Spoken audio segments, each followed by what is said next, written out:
No, most people would build a special bond with the people that they care about, and sane people would most likely not kill someone that they love. However, one of the main points that the prosecutors have argued is that he seems sane. However, most studies have found that insane people share the mask of insanity to make sure that they make people think that they are sane when they're actually insane. What traits does the killer have that are present in insane people?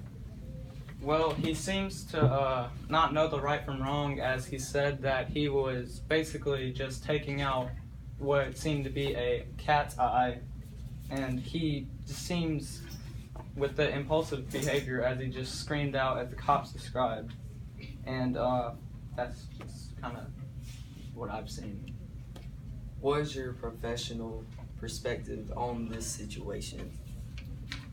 I personally believe that he is insane, as I have had many years in the field. He's shown, glimpses of just being a normal person, as they have described, and as many people have described. But as I said before, insane people wear the mask of sanity to make people not suspect that they are a criminal, when in fact they actually are. Have you ever worked with any insane people who have had the same symptoms as the killer? Yes, I often describe them as acting all the same. It's almost like giving a child a loaded weapon with a room full of people. You never know what's going to happen, and they always seem a little bit off, even though they might act cool.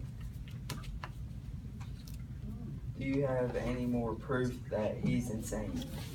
I actually have a very interesting case, as my good friend Jack Levin, PhD, worked on it. It is the case of Dennis Rader. He killed 10, and he took pride in the case. In the public eye, it seems horrible, but he took pride in the murders, and all the time after the murders, he seemed a little odd as to be too proud of it. And with the client, he may have killed one person, but he seems to take pride as he has defeated something that has haunted him from his childhood, which is the cat dream. The crime seems horrible, but in his mind, it's just a way to get rid of the eye. And afterwards, he seemed a little bit odd as to having too much triumph over defeating the thing that has haunted him ever since he was a child. Thank you. Okay, prosecutor. Okay, so you continue to talk about this mask, but let's say an insane person or a sane person didn't want to be killed for his crime and sent to the death penalty. Could he put on the mask of an insane person? Most of the time, you can tell an insane person between a sane person, because if a sane person acted insane, it's almost as if though you can tell that they're faking. However, our client seems to be normal, fine, and if he, wanted to be sent to a mental institute, you would think that he would act insane, but he has really just been kind of cool, calm, and collected during this whole thing. Okay, so he's been cool, calm, and collected, almost as if he was a normal person that's not insane? Trying to wear the mask of insanity, as he has felt triumph. When he got up here to speak, he was, answering the questions with pride almost. But when he sits, he's fine because he's thinking about it and is happy. Okay, and you brought up the point about how he was impulsive, like the cop said. Okay, so would an impulsive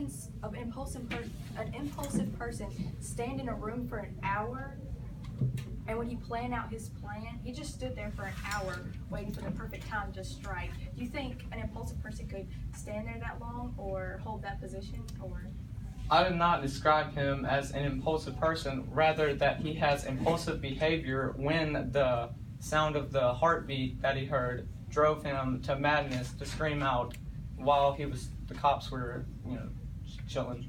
Do you think a person with, impulsive behavior could stand in a room for an hour without moving, waiting to strike for the perfect moment? Do you think, in your opinion? He was waiting to take down what seemed to be the eye that had haunted him throughout his whole childhood. And he stood there for an hour calmly, despite having impulsive behavior. He was not driven by a heartbeat as before, as he shouted out. Okay. Now, do you think his conscience affected him when he confessed to the crime?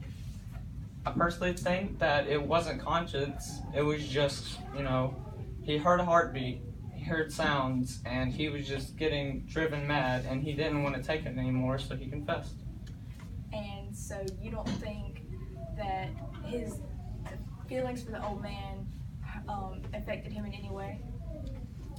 I personally don't think. I never met the old man, nor have I seen them together. However, they have been described as having a somewhat bond, but you never know what goes on behind closed doors.